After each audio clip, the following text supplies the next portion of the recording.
할렐루야, 청교회 신용훈 목사입니다. 오늘 창세기 43장 보겠습니다. 창세기 43장입니다. 그 땅에 기근이 심하고 그들이 애굽에서 가져온 곡식을 다 먹음에 그 아버지가 그들에게 이르되 다시 가서 우리를 위하여 양식을 조금 사오라. 유다가 아버지에게 말하 이르되 그 사람이 우리에게 엄히 경고하여 이르되 너희 아우가 너희와 함께 오지 않으면 너희가 내 얼굴을 보지 못하리라 하였으니 아버지께서 우리 아들을 우리와 함께 보내시면 우리가 내려가서 아버지를 위하여 양식을 사려 하니와 아버지께서 만일 그를 보내지 아니하시면 우리는 내려가지 아니하므로 그 사람이 우리에게 말하기를 너희의 아우가 너희와 함께 오지 아니하면 너희가 내 얼굴을 보지 못하리라 하였음이니이다. 이스라엘이 이르되 너희가 어찌하여 너희에게 또 다른 아우가 있다고 그에게 말하여 나를 괴롭게 하였느냐. 그들이 이르되 그 사람이 우리와 우리의 친족에 대하여 자세히 질문하여 이르기를 너희 아버지가 아직 살아 계시느냐 너희에게 아우가 있느냐 하기로 그 묻는 말에 따라 그에게 대답한 것이니 그가 너희 아우를 데리고 내려오라 할 줄을 우리가 어찌 알았으리이까. 유다가 그의 아버지 이스라엘에게 이르되 저 아이를 나와 함께 보내시면 우리가 곧 가리니 그러면 우리와 아버지와 우리 어린 아이들이 다 살고 죽지 아니하리이다. 내가 그를 위하여 담보가 되어리니 아버지께서 내 손에서 그를 찾으소서. 내가 만일 그를 아버지께 데려다가 아버지 앞에 두지 아니하면 내가 영원히 죄를 지리이다. 우리가 지체하지 아니하였더라면 벌써 2번 갔다 왔으리이다. 그들의 아버지 이스라엘이 그들에게 이르되 그러할진대 이렇게 하라. 너희는 이 땅의 아름다운 소산을 그릇에 담아가지고 내려가서 그 사람에게 예물로 드릴지니 곧 유향 조금과 꿀 조금과 향품과 모량과 요향나무 열매와 감복숭아이니라. 너희 손에 갑절에 돈을 가지고 너희 자루 어기에 도로 놓여져 있던 그 돈을 다시 가지고 가라. 혹 잘못이 있었을까 두렵도다. 내 아우도 데리고 떠나 다시 그 사람에게로 가라. 전능하신 하나님께서 그 사람 앞에서 너희에게 은혜를 베푸사 그 사람으로 너희 다른 형제와 베냐민을 돌려보내게 하시기를 원하노라. 내가 자식을 잃게 되면 이르리로다. 그 형제들이 예물을 마련하고 갑절의 돈을 자기들의 손에 가지고 베냐민을 데리고 애굽에 내려가서 요셉 앞에 서니라. 요셉은 베냐민이 그들과 함께 있음을 보고 자기의 청지기에게 이르되 이 사람들을 집으로 인도해 드리고 짐승을 잡고 준비하라. 이 사람들이 정오에 나와 함께 먹을 것이니라. 청지기가 요셉의 명대로 하여 그 사람들을 요셉의 집으로 인도하니 그 사람들이 요셉의 집으로 인도되매 두려워하여 이르되 전번에 우리 자루에 들어있던 돈의 일로 우리가 끌려드는도다. 이는 우리를 억류하고 달려들어 우리를 잡아 노예로 삼고 우리의 나귀를 빼앗으려 함이로다 하고 그들이 요셉의 집 청지기에게 가까이 나아가 그 집 문 앞에서 그에게 말하여 이르되 내 주여 우리가 전번에 내려와서 양식을 사 가지고 여관에 이르러 자루를 풀어본즉 각 사람의 돈이 전에 그대로 자루 아귀에 있기로 우리가 도로 가져왔고 양식 살 다른 돈도 우리가 가지고 내려왔나이다. 우리의 돈을 우리 자루에 넣은 자는 누구인지 우리가 알지 못하나이다. 그가 이르되 너희는 안심하라 두려워하지 말라. 너희 하나님 너희 아버지 하나님이 재물을 너희 자루에 넣어 너희에게 주신 것이니라. 너희 돈은 내가 이미 받았느니라 하고 시므온을 그들에게로 이끌어내고 그들을 요셉의 집으로 인도하여 물을 주어 발을 씻게 하며 그들의 나귀에게 먹이를 주더라. 그들이 거기서 음식을 먹겠다 함을 들었으므로 예물을 정돈하고 요셉이 정오에 오기를 기다리더니 요셉이 집으로 오매 그들의 집으로 들어가서 예물을 그에게 드리고 땅에 엎드려 절하니 요셉이 그들의 안부를 물으며 이르되 너희 아버지 너희가 말하던 그 노인이 안녕하시냐 아직도 생전에 계시느냐 그들이 대답하되 주의 종 우리 아버지가 평안하고 지금까지 생존하였나이다 하고 머리 숙여 절하더라. 요셉이 눈을 들어 자기 어머니의 아들 자기 동생 베냐민을 보고 이르되 너희가 내게 말하던 너희 작은 동생이 이 아이냐 그가 또 이르되 소자여 하나님이 내게 은혜 베푸시기를 원하노라. 요셉이 아우를 사랑하는 마음이 복받쳐 급히 울 곳을 찾아 안방으로 들어가서 울고 얼굴을 씻고 나와서 그 정을 억제하고 음식을 차리라 하매 그들이 요셉에게 따로 차리고 그 형제들에게 따로 차리고 그와 함께 먹는 애굽 사람에게도 따로 차리니 애굽 사람은 히브리 사람이 같이 먹으면 부정을 입음이었더라. 그들이 요셉 앞에 앉되 그들의 나이에 따라 안치게 되니 그들이 서로 이상히 여겼더라. 요셉이 자기 음식을 그들에게 주되 베냐민에게는 다른 사람보다 5배나 주매 그들이 마시며 요셉과 함께 즐거워하였더라. 아멘. 할렐루야. 오늘은 2024년 5월 21일 화요일입니다. 저녁 8시가 넘었네요. 지난주부터 정형외과를 좀 옮겨가지고 치료를 하고 있어요. 뭐 우식변이 왔다고 얘기를 하더라고요. 주사도 맞고 물리치료도 좀 하고 있어요.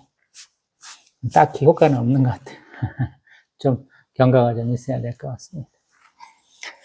창세기 43장은 요셉이 바라던 자기 동생 베냐민을 보는 장면이 나오죠. 요셉의 이야기를 제가 지난 시간에는 요셉이 울었다 하는 장면이 총 6번 정도 나옵니다. 그랬죠. 그래서 그걸로 좀 보아도 좋겠습니다. 라는 의견을 좀 제시를 해봤죠. 42장에 우리 10명의 형제들이 와서 우리 요셉 애구가 총리인 줄은 모르고 양식을 이제 사갖고 갔죠. 근데 말을 하다 보니까 말이 꼬여가지고 우리 동생 베냐민을 다음에는 데리고 와야 된다라는 말을 듣고 가는데 또 시므온은 또 결박되어갖고 감옥에 갇힌 상태에서 가게 됩니다. 그래서 굉장히 좀 절박한 상황인 것이죠. 근데 우리 야곱이 좀 굉장히 완강해요. 요셉도 죽었는데 지금 시므온도 옥에 갇혔는데 잘못하면 베냐민까지 잃게 된다. 그래서 이게 굉장히 망설망설이는 것이죠. 그러다 보니 시간은 지나고 사갖고 양식은 떨어졌다라고 얘기를 하는 것이죠. 그래서 우리 42장에서는 우리 맏아들 르우벤이 자기 두 아들 아버지 마음대로 하세요. 목숨값을 제가 드릴게요. 그러는데 우리 43장에 오면은 유다가 나서게 되죠. 르우벤, 시므온, 레위, 유다거든요. 순서가. 근데 레위는 왜 안 나섰는가 모르겠어요. 아마 시므온과 레위는 좀 성격이 괄괄했죠. 그래서 우리 세겜성에서도 앞장서 나가서 칼 들고 사람들 죽이고 약탈하고 그런 짓을 했기 때문에 좀 안 맞는지도 모르겠어요. 그래서 유다가 좀 앞장을 서는 것 같아요. 또 우리 앞에서 유다가 어떤 일을 겪었는지 봤는데 아들 셋을 얻긴 얻었는데 첫째 아들하고 둘째 아들 잃고 나서는 망설망설이다가 잘못해가지고 며느리의 그 정의에 따라서 며느리의 어떤 자기 정당한 권리를 찾는데 빠져가지고 아들이자 손주를 얻는 장면을 좀 보았었죠. 그리고 그 앞에서는 르우벤은 동생을 무리 없는 웅덩이에다 가두자 그러는데 우리 유다는 지나가는 미디안 상인한테 팔자라는 얘기를 들어서 목숨을 구원하는 것은 같은데 좀 다른 방향이었죠. 또 그리고 지난번 요셉 앞에 가서 양식을 처음 구해올 때 르우벤의 형제들이 자기들 예전에 한 일들을 다 고백하는 가운데서도 각자 했던 일들을 좀 상기가 되었죠. 저희도 마찬가지고 그들도 마찬가지고. 그러고 나서 지금 43장에 오니까 양식 떨어지니까 또 양식 사러 가야 되잖아요. 유목민이 꼭 양식이 필요합니까? 그러는데 필요해요. 필요합니다. 제 생각에는. 왜 그러냐면 곡물을 먹어야 돼요. 유제품으로만은 안 될 것 같아요. 왜냐하면 이 기근이 들었다는 것은 모든 자연이 기근에 시달린다는 것이거든요. 그래서 풀도 없을 수도 있고 물도 바짝 말라가지고 가축도 키우기가 아마 힘들었을 거예요. 그렇기 때문에 어떤 면에서 곡물이 더 필요한 상황이 된 것 같아요. 그러다 보니까 마지막 순간에 가서 우리 유다가 나서서 아버지를 설득하게 되고 또 르우벤과는 조금 차원이 다르게 내가 아버지의 담보물이 될게요. 그래서 제 목숨을 드릴게요. 이렇게 얘기가 되거든요. 그래서 아버지가 자기 아들들 얘기를 잘 들어주는 거예요. 특별하게 우리 우리 야곱은 노년이다 그러잖아요. 자꾸 협박을 할 때, 니들 내 흰머리 보고나 얘기해 이렇게 얘기하잖아요.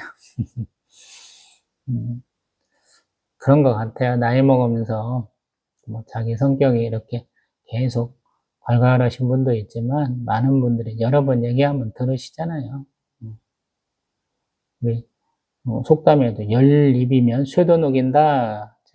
맹모 당기 얘기도 저번에 한번 말씀드려봤습니다. 자꾸 얘기하니까 솔깃해하시고 또 자식들 그 지혜로만 될 것은 아니니까 우리 조금 더 지혜를 더해보자. 그래서 요셉을 기쁘게 할 방안으로서 특산물들을 좀 더 갖고 가라. 그래서 우리 11절에 유향, 꿀, 향품, 물약, 또 유향나무 열매, 또 아몬드까지 갖고 가라. 그래요. 좀, 야, 돈만 주지 말고 좀 선물도 좀 주고 그래. 이런 의미겠죠. 그래서 돈도, 야, 저번에는 돈 실컷 줬는데 갖고 왔다며? 그러면 이번에도 좀 더 갖고 가. 그래서 우리 12절은 갑절의 돈 이렇게 얘기하는데 쭉 우리 22절에 보면 양식살 다른 돈 그래서 아마 예전에 넣었던 돈 플러스 새롭게 가져갈 돈 해서 2배의 돈을 갖고 간 것 같아요. 그러다 보니까 불이 나게 가게 되는 거죠. 왜냐하면 유다가 하는 말 중에는 10절에 벌써 2번 갔다 왔겠습니다 라고 얘기하거든요. 그러니까 굉장히 오랫동안 고민하고 망설이다가 하게 되는 것이죠. 그래서 이렇게 베냐민까지 데리고 딱 가게 되는데 요셉은 베냐민을 보자마자 알아보는 거죠. 친동생인데 당연히 알아보겠죠. 그래서 이 사람들을 집에서 식사 대접하자, 식사하자 그러면서 자기 집으로 보냈다라는 거예요. 근데 형제들은 또 의심이 많아요. 뭐라고 그러냐면 18절에 보면 우리 저번에 자료에 있던 돈으로 우리를 그냥 이렇게 꿰어가지고 노예 삼고 우리 나귀도 다 빼앗으려고 하는 것다 이렇게 얘기를 해요. 우리 지난번 42장에서는 자기들은 확실한 자들이다 그랬잖아요. 확실하다. 영어로는 honest man 이렇게 써놨더라고요. 정직하다라고 그러는데 요셉은 안 믿죠. 니그들이 정직해? 이런 식으로. 너희는 정탐꾼들이야. 계속 얘기하잖아요. 니그들이 정직하고 확실하면 니네들 동생 데리고 와봐 이렇게 자꾸 얘기를 해가지고 사건이 여기까지 온 거잖아요. 베냐민 온 걸 봤어요. 근데 형제들은 자기 집으로 불러갖고 대접한다는데 좋게 생각하지는 못해요. 이게 지금 요셉과 형제들의 그 다른 시각차, 견해 차이를 좀 보여주고 있어요. 성경은 굉장히 단순하면서도 좁죠. 그래서 좁은 무대 안에서 이렇게 보여주는 거예요. 그리고 그들의 감정을, 생각을 이렇게 대면시켜서 딱 보여줘요. 그래서 굉장히 재밌어요. 형들을 의심하는 요셉, 또 요셉을 의심하는 형들, 지금 이렇게 되잖아요. 형제지간에 서로 이제 의가 상해가지고 둘 다 의심한다라는 거예요. 요셉이 그들에게 선의로 대해도, 기쁨으로 대해도 우리 형들은 그렇게 받아들이지 못하고 의심하게 된다라는 것이거든요. 근데 가서 안 갈 수는 없는 거죠. 아쉬운 거는 우리 형제들이니까 가서 청지기한테 이런저런 얘기해보니까 청지기가 하는 말 가운데 더 은혜가 있어요. 왜냐하면 23절에 안심하라 두려워하지 말라 너희 하나님 너희 아버지 하나님이 재물을 너희 자루에 넣어 너희에게 주신 것이다. 너희 돈은 내가 이미 받았다. 아멘. 우리 옳지 않은 청지기 지금 누가복음 다루고 있으니까 혹시 보신 분은 기억나실지 모르겠어요. 우리 누가복음에서는 청지기 하다가 일을 잘못해가지고 쫓겨나게 된 사람이 있죠. 야, 너는 그만 일해. 정리하고 나가. 그러니까 빚진 사람들 돈을 막 탁탁 절감해 주잖아요. 밀을 얼마 빚겠다는지, 뭐 기름을 얼마 했다는 등 그래서 양은 다르지만 가격은 비슷할 것이다 라고 얘기를 하잖아요.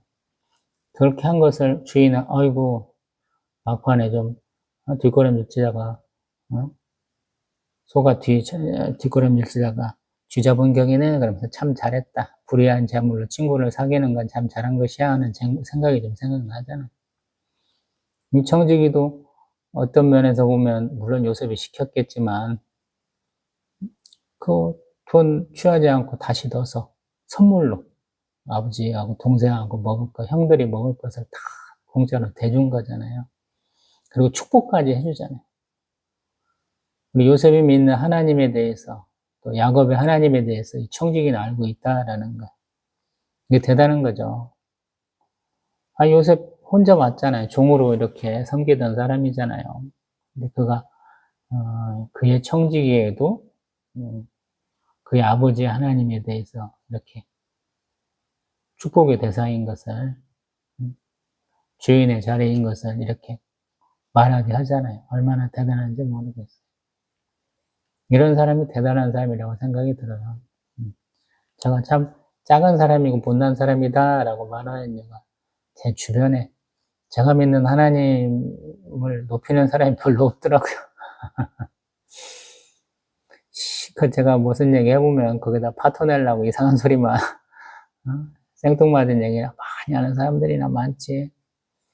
저는 그런 영향력이 없더라고요. 근데 성경에 나오는 인물들은 그런 영향력이 참 많아요. 자기가 열심히 믿는 하나님에 대해서 얘기를 하고 또 자기의 삶이 그것을 이렇게 말해주어서 그런지 주변의 사람들이 하나님에 대한 얘기를 굉장히 자연스럽게 합니다. 지금도 마찬가지. 지금 요셉이 종으로 팔려와가지고 총리 한 9년쯤 하고 있겠죠. 그 9년 사이에 사람이 바뀔까요? 바뀔 수도 있고 바뀔 수도 없을 수 있는 좀 그런 시간인데 이 사람은 확실히 바뀌어가지고 그 하나님을 온전히 믿고 있어야 될 형제들에게 그들이 믿어야 될 하나님의 이름으로 지금 얘기를 해주는 거예요. 참 아이러니컬하죠. 그러니까 믿지도 않는 사람에게 믿는 사람이 뭐라고 하려고 그러는데 그 믿지도 않는 사람이 믿는 사람보다 더 믿음이 더 좋은 거예요. 쉽게 말하면 참 좀 이런 상황이 됐어요. 형제들이 그 어리석음이나 그런 것보다도 요셉의 어떤 권위를 이렇게 믿음의 거룩성을 좀 나타내 주는 것 같아서 좀 재밌기도 하고 좀 서글프기도 합니다. 그리고 시몬을 이끌어내요. 시몬이 어떻게 지금 애굽으로 왔다리 갔다리 할, 2번 왔다리 갔다리 할 동안에 옥에 갇혀 있었다라는 것이거든요. 제법 길 것 같아요.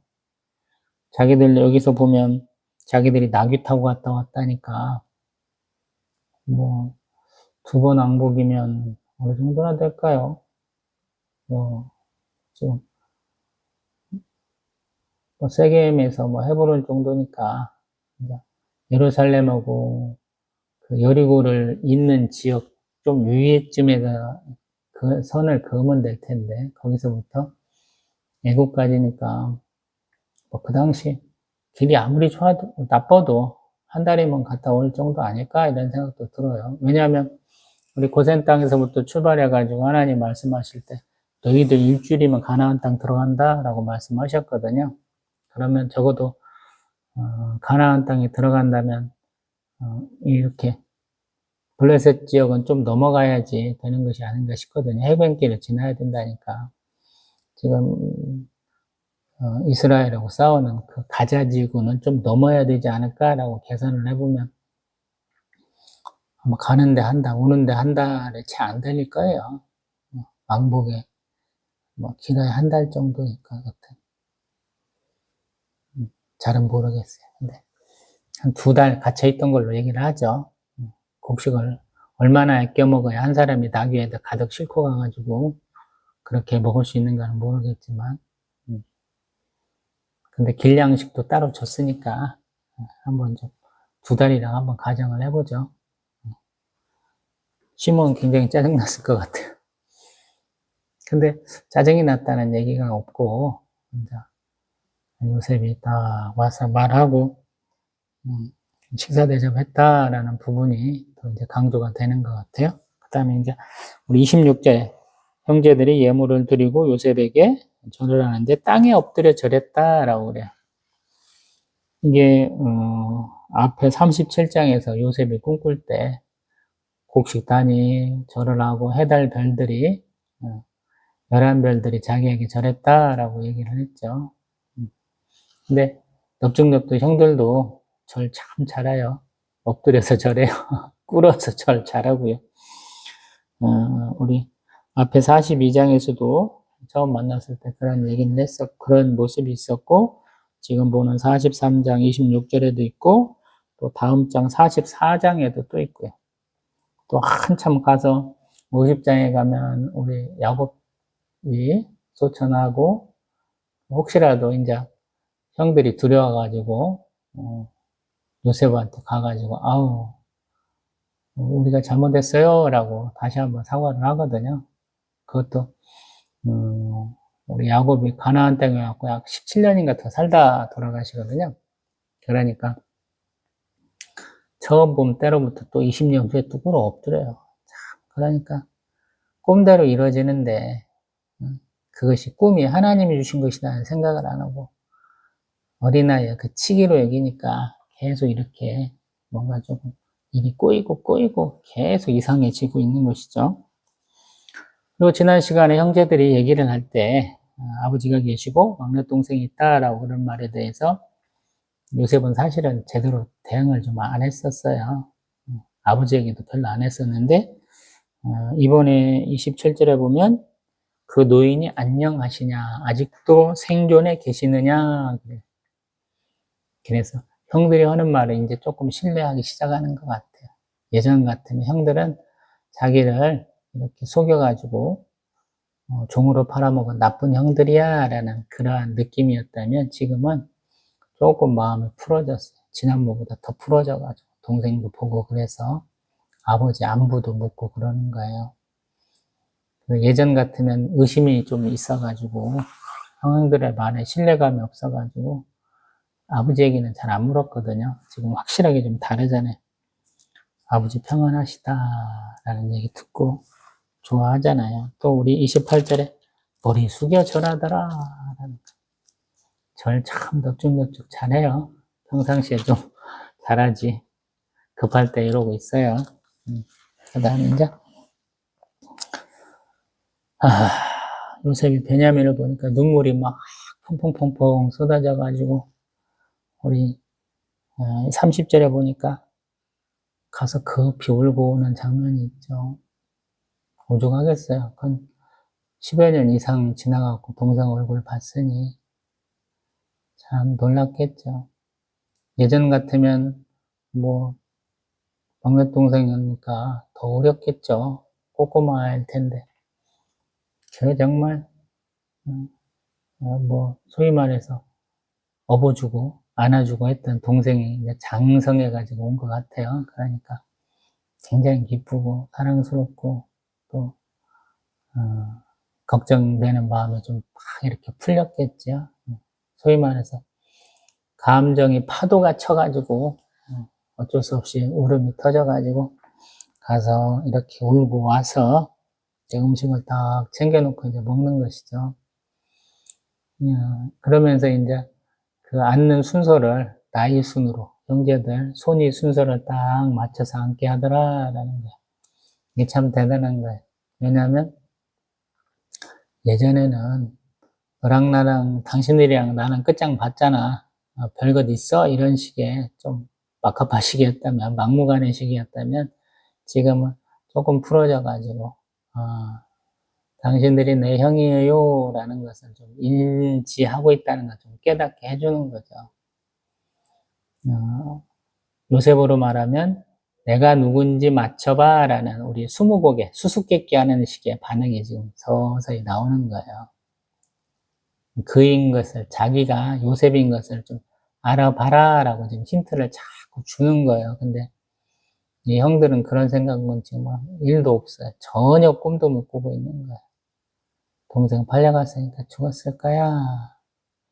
자기들도 나쁜 짓 했다고 인정하고 그냥 소망의 끝, 아예 그런 가능성이 아예 없애버린 상황이기 때문에 생각을 못 했는데 요새 자꾸 힌트를 주는 거야. 아버지에 대한 묻고 동생을 데리고 오라 그러고 하나님 얘기를 하고 지금 그러는 거야. 그래서 어느 때는 참 반갑고 어느 때는 그냥 서운함이 막 이렇게 막 솟구쳐 올라가죠. 이렇게 막 서로 오르락내리락 하는 것 같기도 해요. 근데 대접은 대접이고 복은 복이고 환영하다 이런 어떤 확고한 선악관이 좀 있는 것 같아요. 그래서 좀 우리가 봤을 때는 좀 양가 감정이 좀 느껴지는 것 같아요. 제 개인적으로는 더. 그리고 음식을 줄 때도 보면 자기가 먹는 것대로 다 주기는 하는데 5배를 더 주더라라는 거야. 자기가 먹는 음식을 준다는 건 뭐냐면 최상급 손님 대접을 해주더라라는 거야. 지금 요셉은 애굽의 총리이기 때문에 먹는 것도 아마 촌 사람들이 먹는 것보다 더 고급지고 더 화려한 음식을 대접한다라는 뜻으로 해석이 되거든요. 지금 보면 32절에 차리는 건 좀 다르지만 우리 34절에 보면 자기 음식을 그들에게 주었다라는 것이거든요. 어떤 면에서 보면 이거 맛있으니까 한번 먹어봐 라고 주는 것이거든요. 그리고 형들 고생했어. 우리 막둥이 데리고 참 수고했네. 그러면서 감사의 표시로 이렇게 멋진 연애를 베풀어 주는 것이거든요. 그래서 한편으로 흐뭇하거든요. 근데 이제 44장에 가면은 또 요셉이 또 한번 감정의 변화가 막 파도를 쳐가지고 또 이제 한번 형들을 시험을 하죠. 또 그 부분을 또 보겠습니다. 이제 그렇게 되고 이제 43장 한번 다시 한번 돌아봅니다. 어제는 이렇게 물리치료 갔다 오면서 조금 제가 안 다녔던 길을 좀 와봤어요. 가다 보니까 아파트 앞에 큰 4차선 도로 사이에 조금 이렇게 샛길을 만들어 놓고 거기에다 나무하고 풀을 심어 놓은 데가 있어요. 저는 지나가고 바쁜데 어떤 분은 이렇게 담배 하나를 꼬나 물고 뭘 열심히 찾는 것 같아요. 저는 이제 안경 벗으면 제 이 카메라 앞에 있는 제 얼굴이 자세하게 안 보입니다. 그냥 흐릿하게 그냥 얼굴이 이겠거니 하고 이렇게 보이거든요. 근데 그분은 눈이 좋은가 봐요. 안경도 안 쓰셨던데 한편에는 담배 한 가치가 이렇게 돼 있는데 한 손에는 뭐가 이렇게 있어요. 안 좋은 눈으로 제가 보기에는 그분이 바라보고 있는 게 토끼풀이니까 네이클로버 하나를 이렇게 찾은 것이 아닌가 이런 가정을 좀 해봤어요. 네이클로버는 우리가 잘 알다시피 나폴레옹 황제가 그 전쟁 중에 그거 신기하다고 이렇게 땄는데 저격수의 총을 피해가서 살았다 그래서 행운이다 그러잖아요. 꽃말이. 근데 되게 토끼풀은 이파리가 3개예요. 그 꽃말은 행복이거든요. 그래서 네이클로버 좋아하시는 분들은 어쩌다 한 번씩 제가 그런 질문도 해보거든요. 행운이 좋아요? 행복이 좋아요? 그러면 당연히 행복이 더 좋아야 되잖아요. 근데 많은 분들이 행운이다고 그러거든요. 우리 한국 사람들 긴질이에요. 한국 사람들은 뭐라더라? 예전에 보면 돈 갖고 하는 얘기인데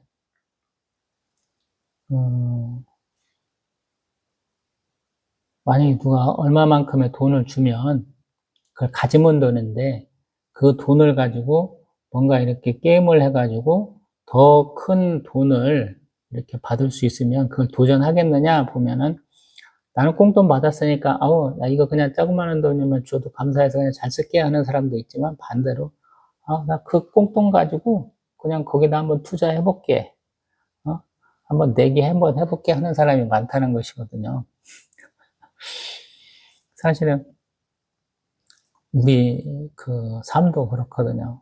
그냥 자기 행복했으면 좋겠어. 예. 조그마한 소소한 행복을 추구하시는 분이 있고, 어떤 분들은 한번 모험을 걸어보고 싶어 하시는 분들도 제법 되거든요. 신앙생활도 꼭 그런 것 같아요. 저는 평상시 자신의 생활하는 그 모습 그대로 신앙생활도 한다라고 얘기를 하거든요. 신앙생활과 삶이 다르다라고 저는 절대 생각하지 않아요. 저도 제 삶과 거의 비슷한 삶이에요. 오히려 제 삶을 못하기 때문에 신앙생활도 좀 이렇게 많이 흔들리고 있는 상황이다라고 보는 게 더 타당할 거예요. 창세기 43장 얘기해봤습니다만 이것을 행복의 관점으로 볼까요? 아니면 더 큰 행운을 추구하는 걸로 볼까요? 요셉의 경우에 한번 생각을 해보죠. 요셉은 지금 굉장히 만족스럽죠. 보나스 에브라임이라 찍었어요. 나 과거를 다 잊겠다라는 것이 보나스. 에브라임은 2배의 축복을 바라본다 그랬어요. 지금 요셉은 자기가 한 민족의 시조, 조상으로 클 수 있는 바탕이 있어요. 온전히 자기 혼자만으로 외톨이로서 지금 번성할 수 있는 그러한 기반을 닦아가고 있죠. 굉장히 막강해요. 왜 막강하냐면 바로의 꿈을 해석을 해냈고 그 꿈의 해석대로 국정 운영을 했잖아요. 7년 풍년 동안에 그 곡식을 거두어서 잔뜩 쌓아놨고 그 다음에 지금 흉년이 2년째 되고 있는데 그 흉년 때 그 거둔 곡식들을 팔기도 하고 뭐 이렇게 해가지고 오히려 나라 재정을 부강하게 하고 어떤 정부의 통치를 더 단단하게 해주거든요. 또 백성들은 굶주리지 않게 해줘요. 이거는 굉장히 잘하는 거예요. 명재상으로서의 역할을 다 하고 있는 것이거든요. 근데 지금 현재가 만족스러운데 지금 요셉에게 형들의 존재가 다시 한번 눈에서 아른아른거리고 막내 동생이 아른아른거리고 자기 아버지가 지금 이렇게 눈에 보인다라는 거예요. 그래서 그는 지금 뭔가 지금 결단을 하고 있는 거죠. 속으로. 현재에 만족하면서 살까? 그냥 모른 척하고 살 수도 있잖아요. 형제들. 그냥 소위 말해서 그냥 은혜만 베풀어주고 살면 되잖아요. 니들은 니들이고 나는 나야 하고 나는 잊혀진 존재. 니들도 나한테 그냥 없는 것과 같은 존재.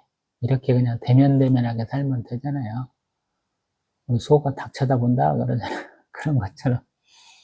근데 요셉은 지금 다른 마음이 들어서 자꾸 잊혀진 가족을 지금 찾으려고 그러고 자기의 존재를 인식시키게 되는 거죠. 어찌 보면은 이건 하나님 축복이기도 하고 자연스러운 거예요. 우리 아담이 우리 이브를 하와를 내 뼈 중에 뼈요, 내 살 중에 살이다 한 것처럼 라반이 우리 야곱을 그렇게 표현했잖아요. 자기 친족이라고 표현하는 것이거든요. 소위 말해서 세상 사람들은 피는 불보다 진하다 이렇게 얘기하거든요. 자연스럽게 가고 있어요. 근데 그 자연스럽게 가는 게 아니고 지금 투닥 이렇게 터덕터덕 거리면서 가고 있는 거잖아요. 그럴 수밖에 없는 거죠. 그들 가운데 문제점이 많이 있었기 때문에 소위 말해서 우리 주일에도 그 설교를 했는데 우리 거지하고 부자 사이에 큰 구렁텅이가 있어서 왕래가 불가능하다 그런 것처럼 형제 사이의 간격이 완전히 철천지 원수처럼 싹 갈라진 상태거든요. 근데 하나님 그걸 이렇게 이어주시는 거예요. 그래서 11지파가 아니고 12지파를 만들어 주시거든요. 그런 은혜로운 고백을 나중에 자꾸 합니다. 이해하게 돼요. 우리의 삶도 마찬가지. 우리가 뭐 행복을 추구할지 아니면 어쩌다 한 번씩 찾아오는 별미, 야참 같은, 야식 같은 그런 행운을 추구할지는 모르겠어요. 근데 행복을 추구하다 보면서 어쩌다 한번 행운이 오면 더 좋겠죠. 근데 행운만을 추구하면서 행복을 무시하거나 잊어버린다면 더 문제가 되겠죠. 그래서 그럼 한번 생각을 해보자라는 거예요. 이런 논리가 맞는지는 모르겠어요. 성경을 보면서 또 하나님이 내가 일생생활을 살아가면서 이렇게 바라본 것을 한번 고민케 하신다라는 생각이 들거든요. 저는. 그래서 성경도 꾸준히 봐야 되고 내 눈이 보는 거, 내 귀가 듣는 거, 또 내 마음속에 생각나는 것을 그냥 이렇게 흘려보내지 말고 한번 고민을 해보자라는 거예요. 하나님은 우리가 고민하는 것도 아시고 우리가 고통당하는 것도 아시고 우리가 기뻐하는 걸로 다 아시거든요. 근데 그 모든 것들을 다 겪어내고 누리면서 하나님을 하나님답게 여기기를 소망하신다 그러거든요. 뭐 어찌 보면 하나님이 이들 하나 없어도 다 돼 이런 말씀도 하시거든요. 제가 몇 차례 말씀드렸습니다만 그 금송아지 만들고 뛰도는 놈들 모세가 하나님 앞에 살려달라고 빌잖아요. 하나님은 너 하나면 돼 그러다가 모세가 또 짜증나게 하니까 야 너 없어도 돌 하나면 이스라엘 민족 같은 거 금세 만들어 이렇게 말씀하시잖아요. 그러거든요. 하나님 앞에는 한 사람 한 사람이 소중하기도 하지만 하나님의 그 공의 앞에는 하나님이 피조물 전체일지라도 하나님께 맞서지 못하는 것이거든요. 그래서 어찌 보면 한없이 작은 것이 한없이 커지는 거예요. 소위 말해서 불신이라고 그러죠. 한자로는 굽히고 늘어날 줄 알아야 된다고 처세술을 잘해야 된다. 처세를 잘해야 된다. 그러잖아요. 어디서는 더러운 데서는 발 씻고 깨끗한 데서는 이 갓끈을 씻는다. 뭐 이런 것도 있잖아요. 한자성 중에는. 그래서 참 신앙생활도 참 재밌고 성경 보는 것도 참 재밌다라는 생각이 들어요. 하나님은 참 멀리만 계신 그런 하나님이 아니고 가까운 데 계시거든요. 항상 우리하고 개인적으로 대화하고 싶어 하시거든요. 왜냐하면 하나님은 우리 이제 사도 바울이 고백한 거 있잖아. 하나님은 자라나게 하신 하나님이 우리를 성장시키기를 원하시거든요. 그래서 그런 작업들을 많이 하세요. 그런 행사들을 많이 하셔요. 그래서 우리가 그런 것을 온전히 받아들일 수 있겠느냐라는. 제가 요셉의 고난이나 그런 것들을 요셉을 성장시키는 것입니다. 라고까지 얘기해봤잖아요. 우리도 사실은 우리 사도 바울이 얘기하는 것처럼 베드로 사도가 얘기한 것처럼 신령한 젖을 사 먹으면 좋죠. 근데 더 나아가서 단단한 음식도 먹을 줄 알아야 되잖아요. 우리가 더 큰 일도 감당해야 되잖아요. 지금 요셉이 참 아버지 사랑 안에서 그냥 아무것도 모르는 아들로만 자랐은 게 아니고 고생 막 죽다 살아난 고통을 여러 차례 겪다 보니까 이렇게 단단해졌잖아요. 더 지혜로워졌잖아요. 그리고 하나님의 뜻을 더 붙들게 됐잖아요. 그래서 우리 43장에 보는 것처럼 하나님이 온전히 살아계심을 믿어야 되는 사람들 가운데는 없는 것이 요셉의 가정에는 좀 있잖아요. 그의 청지기가 하나님을 알고 있잖아요. 하나님 이런 걸 원하시거든요. 각자 행복하고 잘 살기를 원해요. 근데 그들의 말과 그들의 삶 가운데서 하나님의 영광을 노래하기를, 하나님의 권능을 얘기하기를 소망하시거든요. 그렇게 하도록 또 만드세요. 그래서 빨리 순종하고 나오면 좋아요. 많은 사람들이 그거를 못하고 하나님을 막 앞에서 깝죽대고 그러시거든요. 근데 하나님 처음에는 재롱으로 받아주시지만 점점 가면 자신의 삶이 점점 어려워져요. 100%일 거예요. 저는 신앙생활 먼저 하고 성경 배우고 기도 배우고 찬송 배우고 한 사람이 아니고, 우습게도 우리 신방 다니시는 유전사님들 이렇게 신방 가방 들고 다니면서 신앙생활 한 사람이라 굉장히 실전적인 신앙을 배웠잖아요. 하나님 잘 믿어서 어떻게 사는지, 하나님 믿다가 이렇게 세상 가운데 가서 어떻게 괴롭게 나중에 고통받는지를 제가 배웠잖아요. 그래서 더 열심을 내시라고 그러잖아요. 항상 내가 옳다라는 생각이 들 때 가장 조심해야 돼. 내가 해놓은 것이 맞네 라고 할 때 조심해야 돼. 제가 요한계시록에 나온 7교회 중에 에베소 교회가 칭찬이 가장 많다라는 말씀을 몇 차례 드리고 있죠. 칭찬하는 말씀이 가장 많아요. 항목이 더 많아요. 젤로 많아요. 서머나 빌라델피아 교회가 하나님 책망함이 없다라고 사람들 참 좋은 교회야 라고 그러는데, 그 잘하는 항목을 얘기하는 거 보면 에베소 교회가 더 많아요. 근데 하나님 항상 아쉬운 게 뭐냐? 첫사랑, 첫 행위를 잃어버렸다 그러시잖아요. 그래서 많은 일 해놓고 처음 하나님 만났을 때 그 첫 경험, 첫사랑을 잊어보면 안 된다라고 그러잖아요. 우리도 마찬가지거든요. 우리는 제가 항상 성장해야 됩니다. 높이 올라가야 됩니다. 이런 식의 말을 자꾸 하잖아요. 근데 우리가 높이 올라가나 성장하나 되게 이제 요만큼 했다가 요만큼 올라가거든요. 맞는지 모르겠지만요, 별로 클 수가 없어요. 하나님 은혜로 크는 거거든요. 대부분의 사람들은 못 커요. 저도 마찬가지예요. 클 수가 없어요. 제가 큰 게 아니고요, 제가 가끔씩 이렇게 눈 깜빡깜빡하다 이렇게 또 크게 뜨는 거랑 똑같은 거예요. 눈에 이렇게 뜨다 이렇게 뜨는 거예요. 그러면 세계가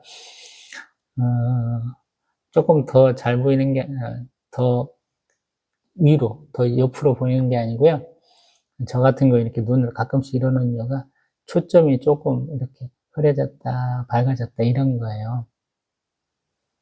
우리가 보는 것, 우리가 깨달아야 되는 것을 흐릿하게 보다가 선명하게 본다라는 거예요.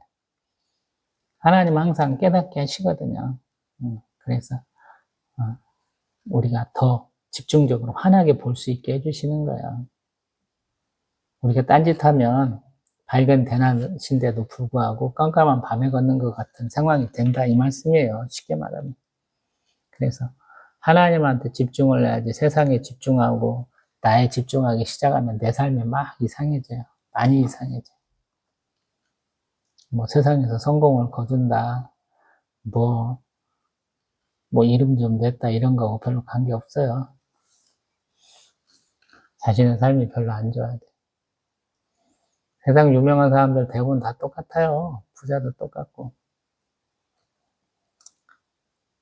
돈 추구하는 사람이 돈은 남길 수 있겠지만 다른 건 포기해야 되는 것이고요. 명예를 추구하는 사람은 명예는 지킬 수 있겠지만 다른 건 포기해야 돼요. 되게 그렇게 되더라고요. 아마 대부분도 그렇게 동의하시지 않을까 싶어요. 그래서 내가 세상 거에다가 집중하는 일에 하나님 믿기로 했으니까 내 믿음을 남겨보겠다 하면 좋잖아요.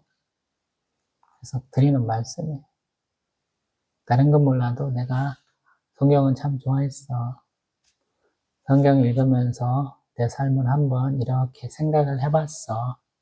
이런 말씀할 수 있으면 좋지 않을까. 그래서 제가 자꾸 제 삶을 얘기를 하잖아요. 오늘 누구를 만났어요? 어떤 사람을 만났어요? 그래 가지고 성경 얘기를 이렇게 풀어보죠. 제가 지금 창세기만 개척 지금 9년 차니까 한 3번쯤 했을까요? 아마 이렇게 행복과 행운의 개념으로 43장 얘기는 처음 했을 거예요. 어제 본 걸로 이걸 얘기를 하니까. 이거 이제 한 2, 3년 후에 똑같이 창세기 얘기해봐. 그러면 이제 좀 다르게 얘기할 거예요. 그때는 하나님 주시는 키워드가 좀 달라갈 거거든요. 다를 거거든요. 그런 거예요. 우리가 막 성장하면 막 갑자기 우원히 몽땅 성장하는 게 아니고, 이 부분이 조금 성장하고, 그 다음에 이 부분이 성장하고 그래요. 우리가 막 걸어갈 때 보면, 이게 오른발이 한 발 딛고, 왼발이 한 발 가고, 오른발이 한 발 가고, 왼발이 한 발 가고, 이게 꼭 똑같아요, 성장도. 갑자기 막 강시처럼 쿵, 쿵, 쿵, 쿵, 이렇게 성장하는 게 아니에요. 이렇게 가요, 이렇게. 그래서 항상 꾸준해야 돼. 또 그리고 좀 여유가 있어야 돼. 우보천리 제가 굉장히 많이 하거든요. 소걸음을 가야 천리 간다.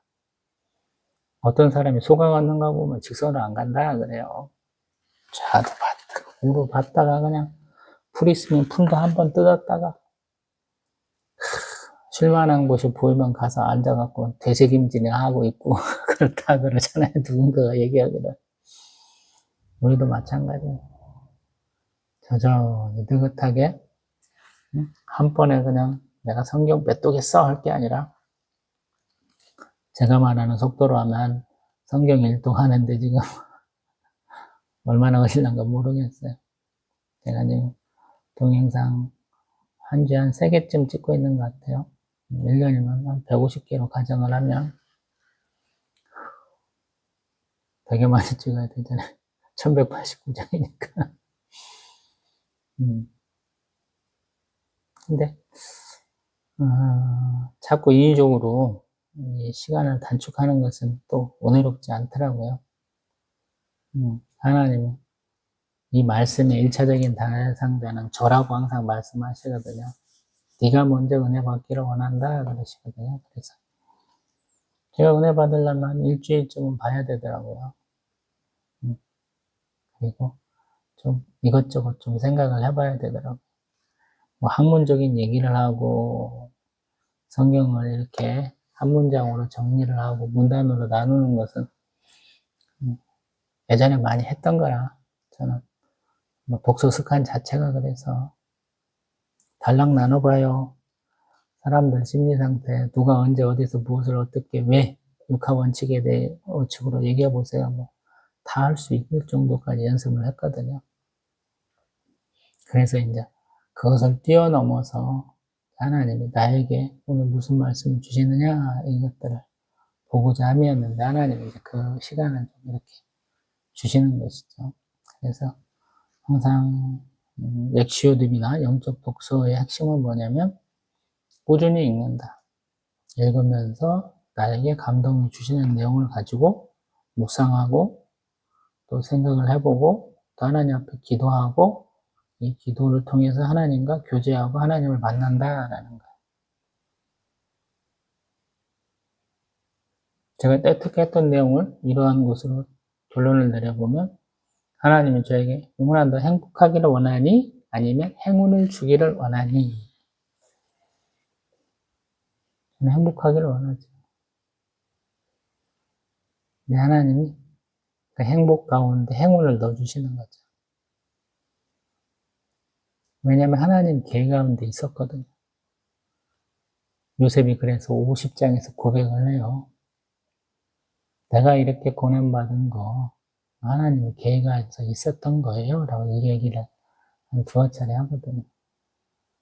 그래서 형들하고 자기의 관계를 좀 풀어요. 그래서 10개 지파가 12개 지파로 되는 거예요. 우리 레위 지파는 하나님 것이다 그래서 기업이다 그래서 하나 빠지고 우리 모나세, 에브라임이 각각 한 지파가 되잖아요. 12지파가 되는 거죠. 그래서 하나님이 요셉을 얼마나 사랑하시는지 알게 되잖아요. 형제 하나에서 한 지파잖아요. 근데 우리 요셉은 자기에게서 2지파가 나와요. 이게 하나님의 축복함이에요. 하나님이 쓰시는 도구, 로세, 하나님이 쓰시는 우리 기름 부은 자의 축복이거든. 그래서 일단은 아무쪼록 성산의 입구까지는 걸어가야 돼요. 저기 멀리 산이 있어까지만 하고 끝나면 안 된다는 거예요. 그 성산의 입구까지 가야 돼. 하나님의 산 입구까지.